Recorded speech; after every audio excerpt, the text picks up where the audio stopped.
तो कोई भाई मेहनती था तो आगे निकल गया, जो मेहनती नहीं था वो पीछे रह गया और उसकी संख्या बढ़ती चली गई। फिर लगता है कि नहीं हम अलग भाई हैं, अलग कोई अलग अलग तो है सब विजय भी बोलेंगे कुछ तो बहुत बहुत धन्यवाद, इतने ध्यान से आप लोगों ने सुना। नमस्कार सर दोस्तों, मैं विजय कुमार बेन। पहले भैया जी के भाई हैं अशोक कुमार, वैसी में उनके साथ हम काम करते थे। अभी से भैया जो है ऊपर में है, तो भैया नहीं जुड़ा है सबसे। इस समय तो स्टोर में क्लर्क है। तो मैं यहीं धूलपुर का ही मूल निवासी हूँ, यहीं पला बड़ा सब यहीं से है, सही हूँ मैं यहाँ से। बहुत अच्छी बात है। और पहले मैं क्रिकेट खेलना चाहता था, लेकिन हार्ट जाने की वजह से मैं पढ़ाई में फिर पढ़ाई किए, IAS तैयारी किए, IAS प्री निकाले 9 में। आप सुविधा जब इंटरव्यू 9 में जो है इंटरव्यू दिया नहीं, फिर उसके बाद से पैटर्न चेंज हुआ 11 में। उसके बाद सिविल प्री और निकला, मेंस नहीं दे पाता है, मेंस के बाद नहीं हुआ। और PCS UP PCS Bihar PCS मिला कम से कम 14-15 बार मेंस लिखे, UP बिहार लोअर PCS अभी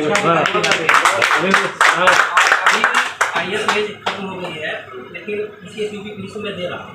अभी परीक्षा पोस्टपोन हुआ, परीक्षा अधिकारी वाला कैंसिल हुआ, वो एग्ज़ाम मेरा अभी दिसंबर में है, फिर अक्टूबर में।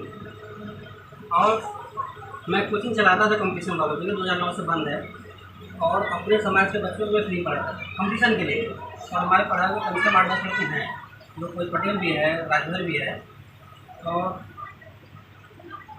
हमारे साथ विद्यालय जो समाज के लोग चलाते हैं विद्यालय, कम से कम बनारस में 7-8 लोग हैं, उनका अपना विद्यालय है। एक तो मेरी चाचा का है, हमारे गाँव बगल में ही मेरे घर से। एक लठिया में है, एक खंडवा में है विद्यालय, लठिया में सीधे पब्लिक स्कूल है पंचायत भवन के पास। वहाँ समाज के 2 स्कूल है, एक सतुल्य की सत्या का है, एक घनश्याम देवी का है। क्या नाम? सीधे पब्लिक स्कूल नाम है। तो पंचायत भवन अंदरमा दोनों बेटवा से अंदरमा जाएंगे तो वहाँ और भी है, वहाँ पे सिकुआ में है, माधोपुर में नगर के पीछे दीपक बिल्डर है। तो इनका उन लोग सब जुड़े हुए हैं। डॉक्टर विनोद बिंद जो कि सांसद हुए हैं, काफ़ी संपर्क में हम लोग रहते हैं, जब वो डॉक्टर नहीं रहे तब से। और विधायक हुए तो हम लोग 50 साल में थे, अभी भी थे, मतलब काफ़ी घरेलू संबंध जैसा है, आते भी हम लोग अभी आएंगे अगर बोला जाएगा तो बुलाएंगे। तो हम समय उनके पास सांसद जी हैं, और इसके पहले महिला में थे, मजबूरी विधायक थे, मजबूरी सांसद हो गए हैं, तो काफ़ी संपर्क में हैं। हम जाते हैं तो गए थे आपकी हाँ, शादी में हमारे भाई के बहन के आते हैं। आज टू रिलेशन है। और अभी जो आपने भैया बताया पिता, ये सब ठीक है, आपकी सारी बातें, उम्र और आवश्यकता के हिसाब से चीज़ें बदलती हैं, सिद्धांत भी बदलते हैं, विचार भी बदलते हैं।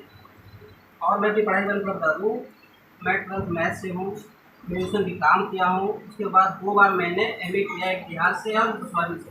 तीसरी बार राजनीति विज्ञान से मैं MA कर रहा हूँ इसके लिए। और इसके लिए हम लोग अलग से पढ़ना नहीं पड़ता है, तो अलग से क्या नहीं पढ़ना।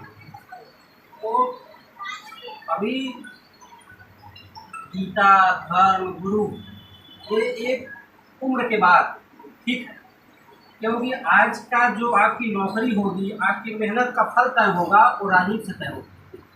और राजनीति में बैठे लोग अगर हमारे नहीं हैं तो हमको फ़ायदा नहीं पहुँचा सकते। इसका उदाहरण है पटेल समाज जनाब है, लेकिन उसका माई बाप कोई केंद्र जाकर बैठा नहीं, राज्य में नहीं बैठा। वो अपने ज़मीन की बदौलत बेचकर बढ़ा, यहाँ की बात कर रहे हैं लोकल में पटेल। और यादव आगे बढ़ा क्योंकि उसके पिता बैठे थे। यादव राजनीति में आए तो यादव नौकरी में आए, मायावती आई तो उनको आरक्षण तो उतना लाभ नहीं मिला, जितना बस उनको एक प्रोटेक्शन मिला कि कोई सताएगा नहीं, लेकिन नौकरी में कोई लाभ विशेष नहीं मिला। जो कोटे में था वही था। तो धर्म कर्म वो अपनी जगह, हम लाख गुना मेहनत करके खेतों में फसलें बो देंगे। अगर ज़मीन ठाकुर का है तो हमको आने का ही मिलेगा, चाहे कितनी फसलें उपजाए लहला जाए, उसकी उपज कितनी बढ़ जाए। ऐसी प्रशासन में हम कितना पढ़ लिख के मेहनत करने, तब की तुलना में अब वैकेंसी नहीं आ रही। बस OBC कैटेगरी में कोई तिवारी सेलेक्ट हो जा रहा है, तो वो OBC का कटअप ज़्यादा किया, कर्म तो हमने किया। एक जो हम सुदामा कोटा लेके आए हैं, कि सरकार हमारे मुंह पर तमाचा मारी है। उनका कट ऑफ हमेशा ओबीसी से कम जाता है। तो कैसे कहेंगे कि कम का फल मिल रहा है? कम का फल नहीं है भैया, बोल लीजिए।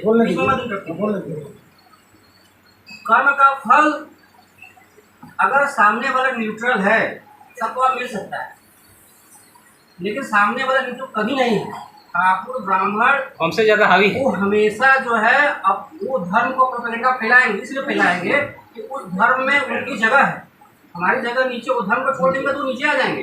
इन 10 सालों में जितना ऊपर गए डूब रहे थे, वो उनकी ज़मीनें बिक रही थी क्योंकि वो मेहनत कर नहीं सकते थे। उनकी ज़मीनें हम खरीद रहे थे, हमने खरीदा भी, लेकिन अब 10 सालों में हम ज़मीनें बेच रहे हैं, वापस हो गया 10 साल में। तो धर्म ज्ञान सब कुछ सिखाइए बच्चों को, लेकिन पहले छीनना सिखाइए। अब कोई हमारा न छीन पाए, इसके लिए तरीका बताइए।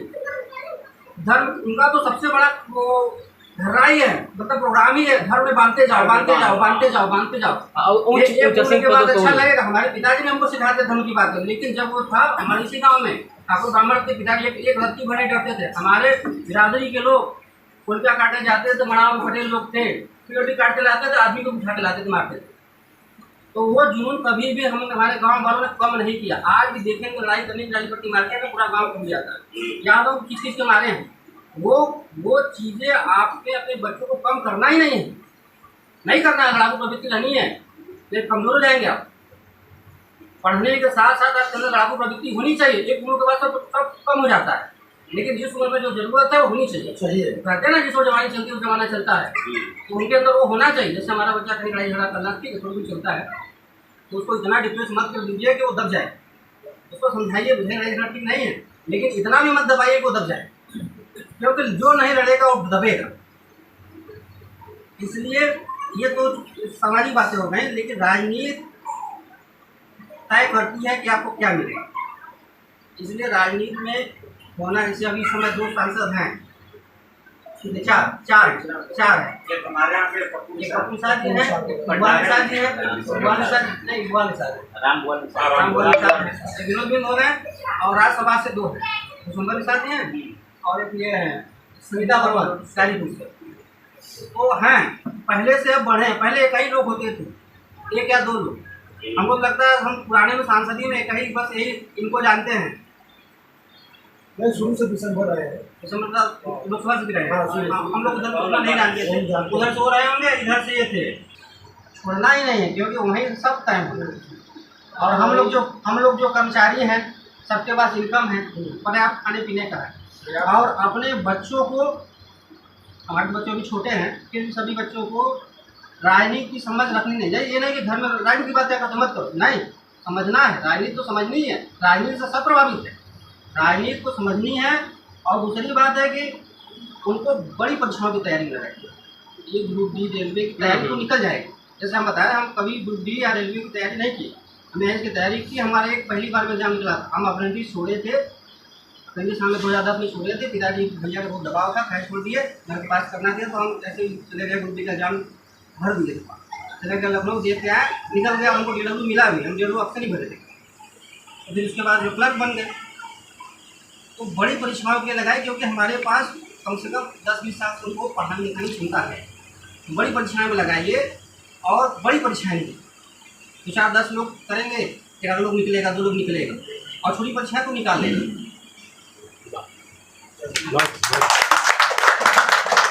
एक ही बात है, रखना चाहिए।